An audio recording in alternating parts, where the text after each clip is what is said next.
All right, everyone, welcome in Twin City Sports Talk.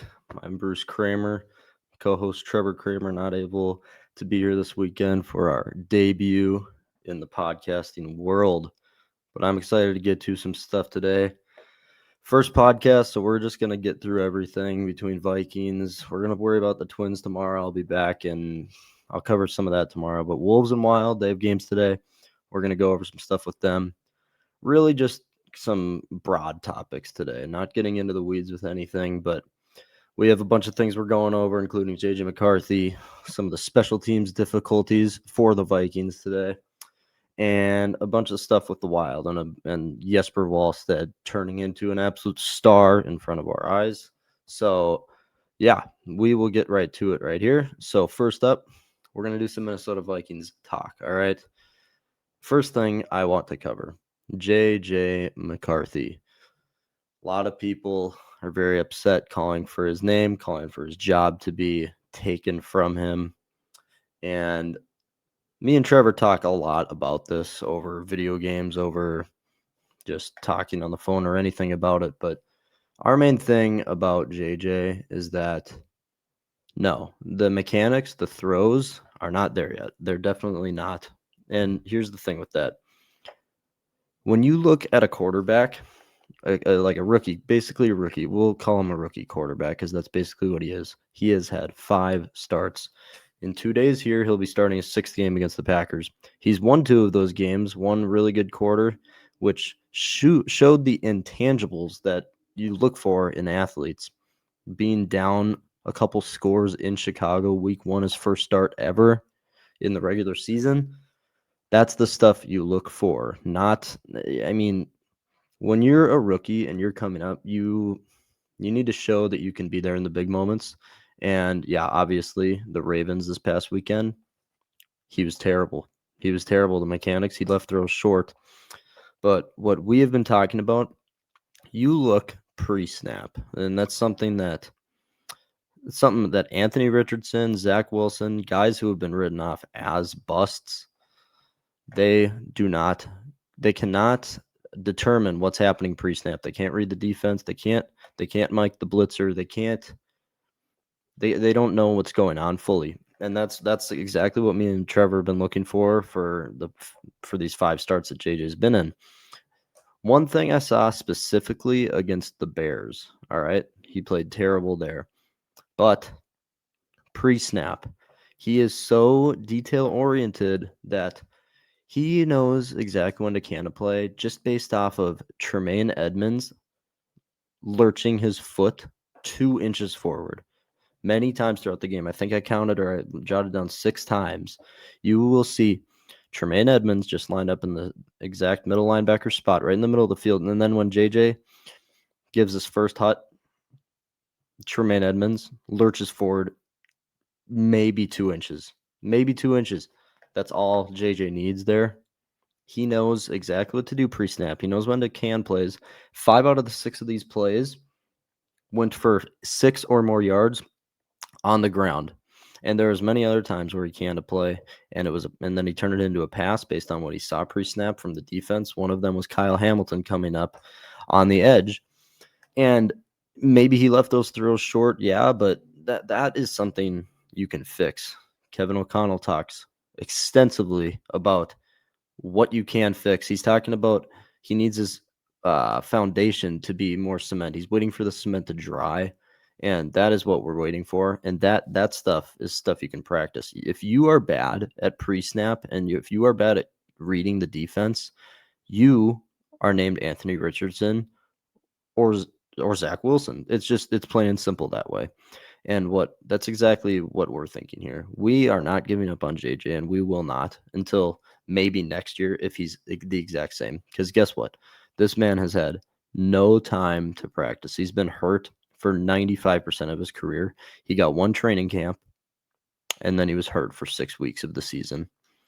And this man, all he has to work on is mechanics. And guess what? He is still making throws down the field some of the time. The pass on the wheel route to Jalen Naylor was dropped in the bucket. I can't remember if that was the Ravens or Bears game. I'm going to have to go back. But He has spurts. And also, for God's sake, the Vikings had 6 dropped passes. He had no help. Jordan Addison, Justin Jefferson, TJ Hawkinson. The people who we say would be well, I think we can all agree it is a top 5 skill position group in the NFL.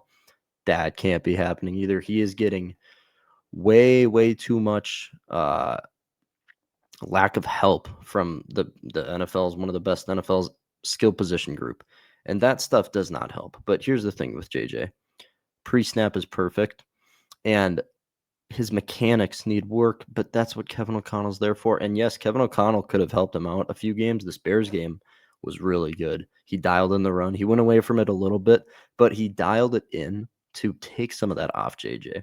And Kevin's doing all he can, in my opinion. He wasn't before, but now that he's learned that he is a rookie quarterback and he needs to just kind of push him in slowly and kind of work him the way up like he did against the Bears.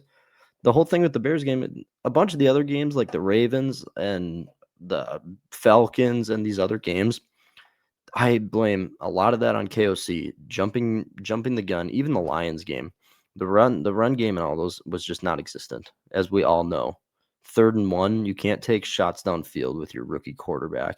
I get that game against the Ravens, Justin Jefferson, you get him one-on-one, you can take that shot, but when you have a rookie quarterback, you cannot. No, you need to run the ball and you need to keep that drive going. Either way, JJ is progressing. He will have some bright spots and he will have some bad spots with the rest of the season. But people got to learn that you got to ride with him because this is all you got right now. All right, that's enough for JJ. The defense has really turned up in honestly in a perfect time because it's kind of weird how you get Andrew Van Ginkel back and defense kind of just hits a turning point right there. And they have so much more flexibility when you have Gink on the field. You can line other guys up. And the other thing with Gink on the field, there's more people that you can put in the box along with Eric Wilson and Ivan and Cashman. You can load the box with so many more guys, meaning, wait, there's more guys on the D line. You do not need to play guys like Jeff Okudah and Fabian Moreau for 20 snaps a game. Fabian actually had a good play, but Jeff Okudah, that was just a bust this year. That was terrible going with him as the 3rd cornerback this year. Either way, one guy specifically, in the absence of Jonathan Gennard, Dallas Turner is really turning up and doing good things for this defense. He's getting pressures. He's getting sacks. He's getting to the quarterback. He's rushing the quarterback. Lamar and then Caleb Williams. Caleb Williams did not have a good game. The Bears offense did not have a good game. We lost because of special teams at the end. And obviously because JJ played pretty terrible. But the defense has turned up, and that's exactly what this team needs if they want any chance. I think it's a 3% chance to make the playoffs, but if they want any chance, the defense is going to carry them there, and JJ just needs to score 20 points. That's it, because this defense is turning up, and they can do multiple things other than when Gink was gone. When he was hurt, it kind of limited a lot of things. So that's enough about the defense. I mean, there's not much to talk about, to be honest. They're just everywhere. Causing the one thing they do need to get, they need to start causing turnovers. Last year's turnover rate to this year, I think we're -9 on the turnover rate here. And that's not a place you want to be. It's not a winning formula. Just simply, that's just not how you win games. Third thing, I already mentioned it. The Vikings special teams. Now, the thing I think that makes fans most mad is that, well, obviously, if you look at it at a micro perspective right here, the special teams lost us that game against the Bears. You give up a 55, 60-yard return to Devin Duvernay, and it's not even just that. I think every game this season, the special teams has been penalized, except maybe 1 or 2 games this year. They lead the NFL in special teams penalties. You can't have any of that happening. Not any of it. Like it's not like special teams is a spot where it can give a boost to the offense but it's not supposed to subtract the offense. Or in this case, in the Bears game, it's supposed to limit things for the defense. It's not supposed to make the defense's job terrible because the defense did all they could. They kept the Bears to a 45-yard field goal, which Santos almost really barely squeaked it in there. But the special teams, and I think the problem here, I do think it is Matt Daniels, and I think a lot of people would agree with that. Matt Daniels, our special teams coordinator, he came out and said in a press conference that anyone could have made that return, and it's just their doing. It was the Bears. They schemed up well. They had good blocking. But if you go watch the tape, obviously we all know Devin just went right up the sideline. He had no issues. He didn't need to make a juke. He didn't need to jive or anything to get to the sideline. He just went straight up. And that is not a product of good blocking on the Bears. That is not a good product of scheming. It is Matt Daniels not making sure his guys get upfield. 3 of our guys, I don't know who they were. I'd have to go look. I'd have to go back and look. But 3 guys pushing inside, trying to make a play.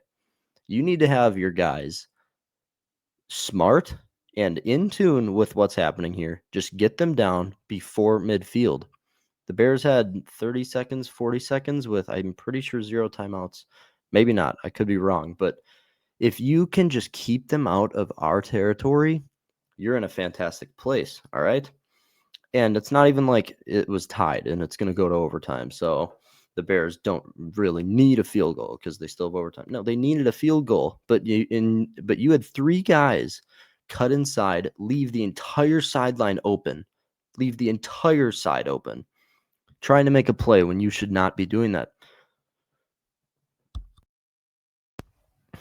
That's my fault. Had to cough. You can't have that. 3 guys, you need to have them in tune. You need to know that your guys know what's going on, and you need to have the spatial awareness to know the field and know where you should be on it, because that's just common sense. And that's something I think Matt, like, if we look back, Matt Daniels hasn't been fired yet, and he's been terrible all year with these penalties. His guys just look like a cluster bleep out there. Every second, every special team snap that's happened, it doesn't look good. It doesn't look fun. All right. And we are going to come back to this moment at the end of the season at this point, because if he wasn't fired after that, with all these penalties that's happened this year, and after that play, if he wasn't fired now, we will come back at the end of the season and look at that play and say, well, I guess that's why, because that ruined the game for us. And going back to JJ McCarthy has that clutch gene. Yes, he was terrible all game, but guess what? He was perfect on a game-winning 2-minute drive. Perfect. And it was over the full length of the field. Utter perfection. Going back to special teams, though, Matt Daniels, if I had to make a prediction right now, he will be fired. And I don't think it's going to come as a surprise to literally anyone. So I think that's enough for the Vikings. I'll get to them more tomorrow and Sunday, previewing that Packers-Vikings game. Big game this weekend at Lambeau. But in that order, let's get on to some.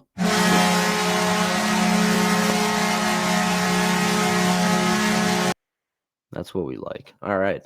Wild really hitting their stride right now. Okay. The Wild are 7-1-1 in November. And I will tell you one thing, there is a very main reason to that. And his name is Jesper Wallstedt. This guy, after last year, kind of having just a very rough season, not even like in a physical like standpoint. He struggled with some mental stuff because of it, because of his struggles. And obviously for no sports player, that's not where you want to be at all. Okay. But this year, Jesper Wallstedt in his last 3 starts, I mean, he's been good all year except one clunker. I think it was against San Jose. His last 3 starts, he had 2 shutouts in a row. 2 shutouts in a row, and one of them coming against one of the NHL's biggest surprises this year, Anaheim. Anaheim is, I think, 13-7-1, and I think Jesper, yeah, he shut him out. They won 2-0, and he was the spark. He's been the spark these last 3 games that he started. And then he shut out, I forget who he shut out the second time. Calgary. I think it was Calgary. Calgary's not a great team, but a shutout is a shutout. In the NHL, you don't get that very often. And when you're rookie, well, I guess not rookie or goalie, when your rookie is doing that kind of stuff, it's something you need to work off of, and that gives your entire team a boost because they don't need to rely on Philip Gustafson every single game.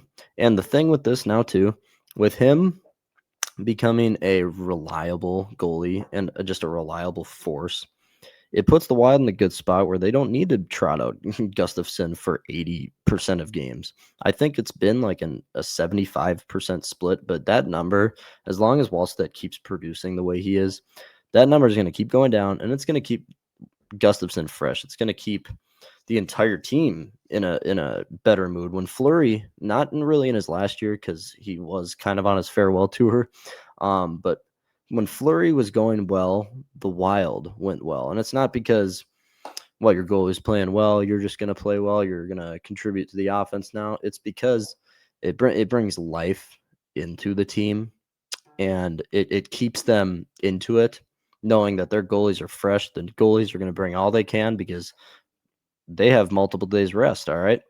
They have a tough challenge against the Penguins tonight. They do. The Penguins are playing well, and the Penguins are full of vets and that know hockey, that know how to play smart and physical. It'll be a grinder. I'm at the time of recording this, I don't know who's starting in net for us tonight. I'm going to guess Gustafson because Wallstedt started 2 nights ago, and that's another game I wanted to go up and talk about. Carolina. Carolina's a great team, making the playoffs many years in a row here. Carolina couldn't get past Wallstedt in the shootout. I mean, the Great Wall of St. Paul really showed up and produced. Yeah, he gave up a few goals, but guess what? That's just what happens in the NHL. And some of our defense, one thing I will say, I love Zeev Buium. He's a great offensive threat for being a defenseman. He can stick handle, but when he gets too cute, it tends to get out of control sometimes, and he's been pickpocketed many times and given the other teams a lot of chances. It happened against Carolina where he was in our zone trying to make a move, trying to get past them, got pickpocketed, breakaway Carolina, but guess what? Jesper stopped it because he is going well right now. And that shootout, near perfection. He made some great saves. Every save there was great. He got out of position, but guess what? He's quick. He came back and he stuck his pad out and got one, and then he gloved. I think it was the second shoot. Yeah, second shot. He gloved it when he was very out of position. He got fooled. He got fooled on both, but his recovery, top tier. It's been great. And his save percentage right now is .936.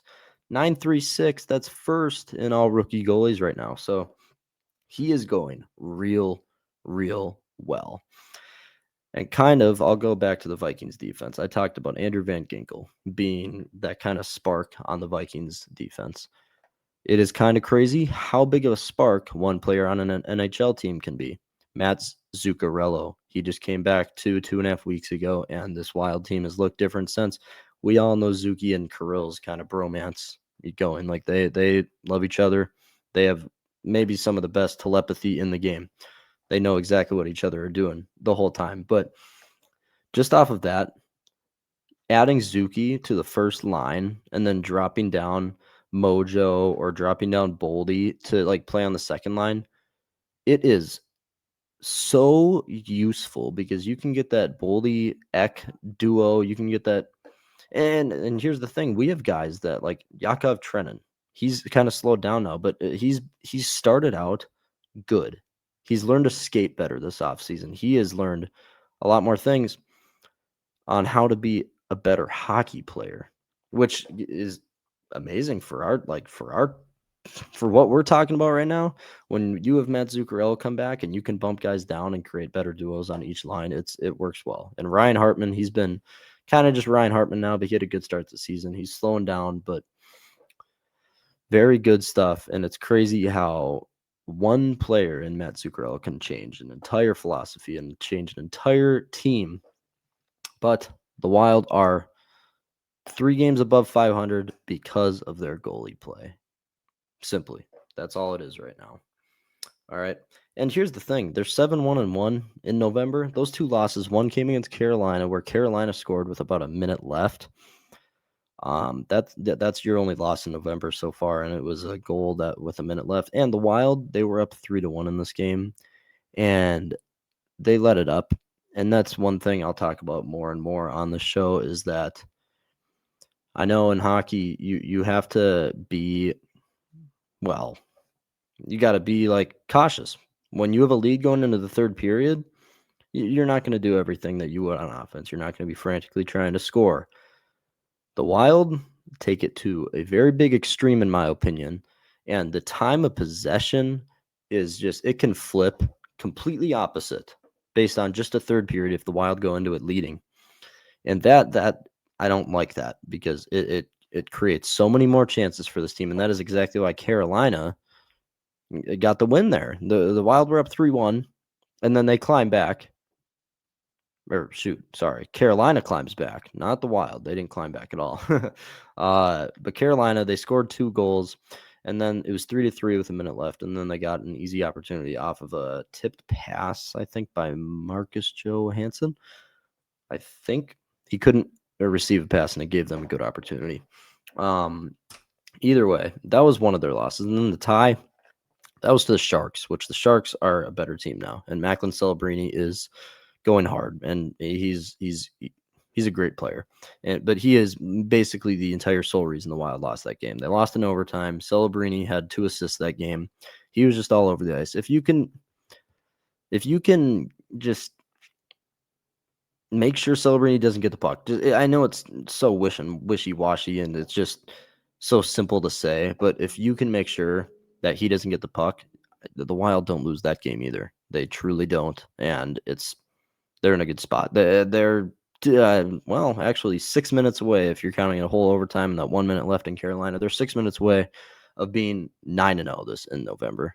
They're hitting their stride. It's great to see, and they're staying healthy for the most part. I mean, X healthy. Boldy and Kirill healthy. Although Boldy hasn't had many injury problems in the past. But either way, healthiness, that wins ball games there. That's all that's got to be said. All right. Going to the Timberwolves, all right? That we're going to talk Timberwolves real quick because they're also in a good spot. Very good spot right now. 2-0 in the NBA Cup. All right. We all know the NBA Cup rewards every player on the team if you end up winning it. They still got a long way to go with it. And they have OKC in their little division thing, which is going to be tough, obviously. Also, OKC, 15-1, I think, at the time of this recording. Could we be looking at the record in the NBA, beating Golden State 73-9? I think we most likely could be looking at that. But either way, we're focused on the Wolves right now. And 2-0 in NBA Cup. Granted, those were against some terrible teams. I mean, the Jazz and Kings to start out your NBA Cup. It's a good way to start it. You're going to get your feet wet. But, I mean, those teams have 8 combined wins this season. And they did what they were supposed to do. They went in and dominated, and that's all they needed to do there. Tonight, it's going to be more of a challenge in Phoenix. And I'll get to that more when we make our predictions. Well, just me. Also, the Wolves, just like the Wild, starting November hot. Both teams didn't start the year well, but now the Wolves, they're 8-2 in November. They're beating a few good teams, but honestly, they're just beating up on the bad ones. It's really what it is. But the main thing is they are moving the ball. Jaden McDaniels has stepped into another level of scoring that he couldn't really get to in the last few seasons. Julius Randle, he's dishing the ball. He's getting a bunch of double-doubles and triple-doubles. Rudy, he's doing what he does. Get in there, get some rebounds, put it back up. He's doing what he does. And Anthony Edwards, he does Anthony Edwards type stuff. And also, Dante DiVincenzo, when you can get him firing on a nightly basis, it's a winning formula right there. I mean, the dude's pulling up from the logo last game. And that's all you really need to know. We're going to talk more about the Wolves tomorrow. and go in more depth about how the season has gone, but I just wanted to briefly mention that because there is a game tonight, 2-0 in Cup, and tonight against Phoenix is in the NBA Cup. It's another NBA Cup game, so it's a big one. All right. Perfect. We are coming to our first segment, fun segment, and it's really just, this one's a short one on Fridays. We're going to play a game called Real or Rubbish, all right? And Real or Rubbish, it's basically Trevor, my co-producer, he's with his family this weekend. He's not going to be able to be on, but every Friday, him and I will come up with a rookie, okay, in any of the 4 major sports, obviously not the MLB right now. It's got to be a rookie that's playing right now, NFL, NBA, NHL.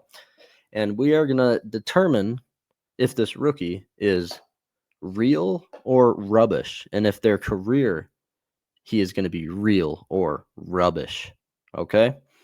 And basically all it is, I mean, we just bring one to the table, we discuss it, and we look at some stats that this guy has put up and really just go after it here. So I'll start with my guy.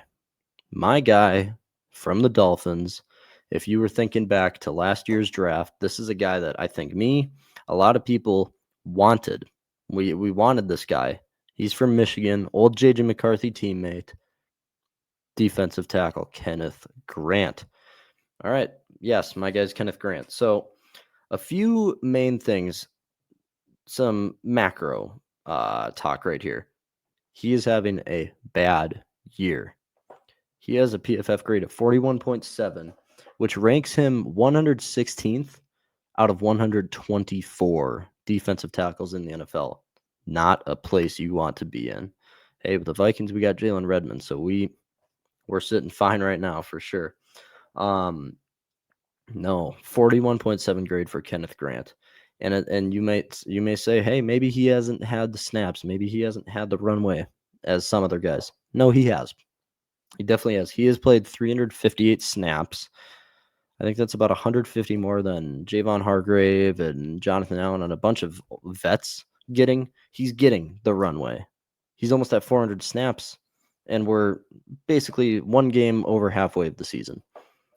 In those 358 snaps, it's almost basically a 50-50 split between the run and pass downs or plays that he's been in on. In those, I'll say 170 pass plays. He has 15 pressures, 1.5 sacks, and then 12 solo tackles. I've watched as much film on him as I can right now. And here's the thing. When he was coming into the NFL, he was scouted for his quickness off snap. He gets through the line quick. He's not a huge power guy. He can use the power sometime, but he's more of a finesse. He has a fantastic swim move. He gets off the ball quick. That's really all. That's the main thing he was scouted for. And it has not shown one bit in the NFL, in my opinion. I mean, 1.5 sacks. And you could say this might be just a limitation thing. The Dolphins defense isn't great by any means. They don't really have, I mean, Jalen Phillips, he got traded to Philly. So there goes their edge rusher.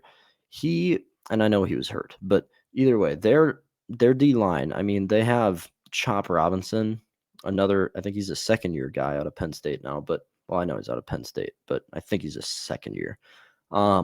He's not getting much help, not opening up holes because of other guys on the D-line, which, yeah, you can blame some of that on that. But when you have over 170 pass snaps and you have 15 pressures, it means you're not getting to the quarterback, and that's exactly what he was drafted for.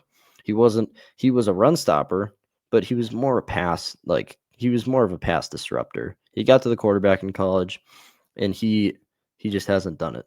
So if I had to say right now, obviously this year it has been absolute rubbish. All right, absolute rubbish. But it's tough to say because the Dolphins, they don't look like they're going in any certain direction. Mike McDaniel could be quite frankly on a hot seat right now. Tua is kind of looking lost, except for the few weeks they blow out the Bills. Either way, it hasn't been pretty for the Dolphins. I don't see a direction they're going in. If I had to say right now, I mean, if you watch his film, he's looked pretty dang bad. Like, just simply not great at all. Um, I lean towards rubbish, but I mean that again, this is why it's a fun segment because you can't tell. Just like you can't tell JJ McCarthy right now. I mean, there's things, but right now Kenneth Grant isn't doing those things correct. Getting to the quarterback, getting off the line quick. No, he's not. I will say rubbish. All right, time for Trevor's. Trevor went simple today, and I kind of like it because this is a great talk. Minnesota Vikings own Donovan Jackson. I love this talk because, to be completely honest, Donovan Jackson is having a great rookie campaign. Grant, yeah, he was hurt a few weeks earlier in the season, but when he's came back and when he's played, let me run you through these PFF grades. He is 38th out of 80 guards in the NFL with a PFF grade of 62. That's above average. And being 38th as a rookie, I mean, this guy, like, you see him running downfield. He does not give up on plays. He is a great lead blocker. He is everything that the Vikings needed from this draft. And it's one of, and we will discuss this soon. It is one of the only like real draft hits in Kwesi's like era right here. And it's great to see because he finally got one. But Donovan Jackson also, so pass block grade 68.2. He has a 20. He is 21st out of 80 in pass block out of all guards in the NFL. That's awesome because guess what? When you have a quarterback coach that wants to pass the ball, it's in his blood. I mean, his blood cells are just pouring with like passing cells. That's just what it is. um, that is exactly what you need out of your left guard. Paired up with Christian Darrisaw, you need a pass blocker, and that's exactly what they got. 21st out of 80 in all guards. And it's just a great spot to be in. You don't need to. The Vikings O-line right now is in a spot where it's just content, which has been rare for all of us for a long time. But it's nice knowing that you have a certified wall on that side of the line, and you don't really need to worry about it. And then also, I mean, yeah, he's a great pass blocker, but he's also just right in the middle of the pack, 42nd out of all 80 guards in run blocking grade, a bit below average for a 59.6. But that can also improve. Like I said, he's a great lead blocker. He's getting out there. But I also think it's just not a big enough sample size. The Vikings are 30th in running, just run plays in general, which is just terrible for a rookie quarterback, like I said. But he's still average in that pack, and he's above average in pass blocking. Very real, and I love this talk. I love the Donovan Jackson talk because he was a great draft pick. He's playing great. He has so many good things going for him. All right. He is real. Kenneth Grant, rubbish. Absolute rubbish. But hey, we got some love for the freaking Vikings players.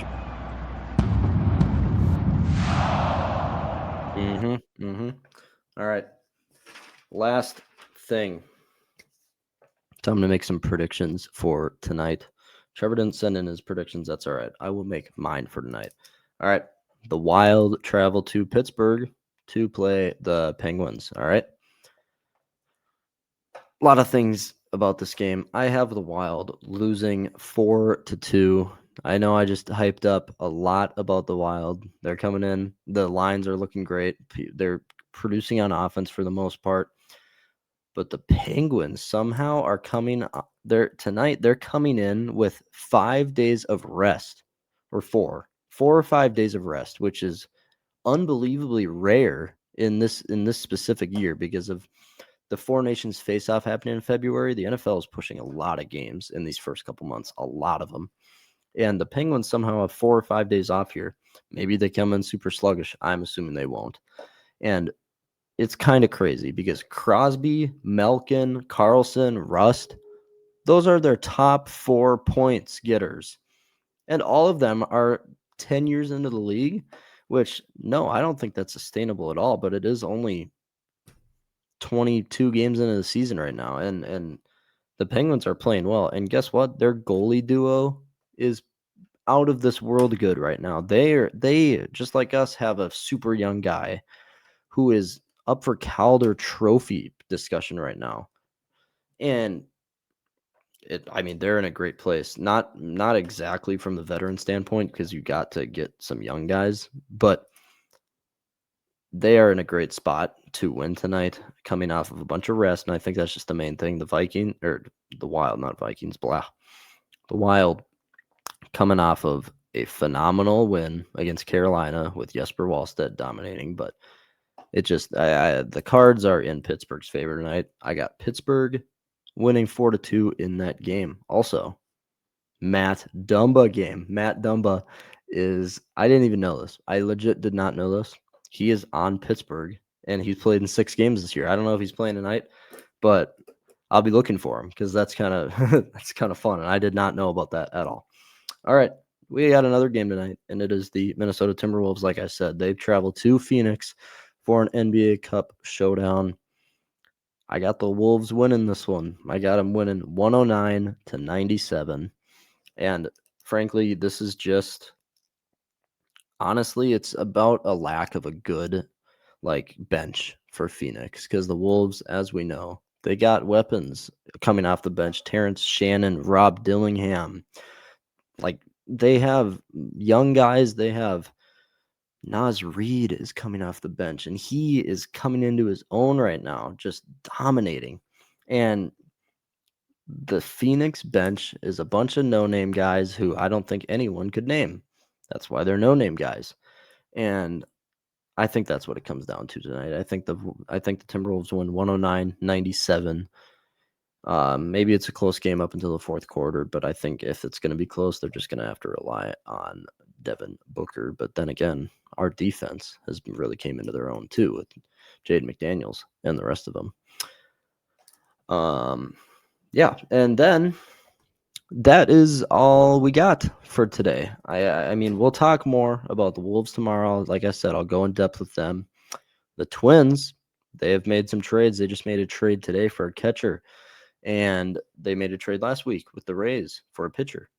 I'm not going to say those names because I'll go through that with you guys tomorrow. And that's all we have for today. So more Wolves and Twins content tomorrow, along with getting ready for a Gophers football game tomorrow at Wrigley Field. Going to be a fun one. And other than that, I think that is it for today. So thank you guys for watching. Subscribe and do whatever, all that stuff. It don't matter to us, but subscribe, like, listen, all that you can do to support. That's all we care about. So I will talk to you guys tomorrow. Peace out.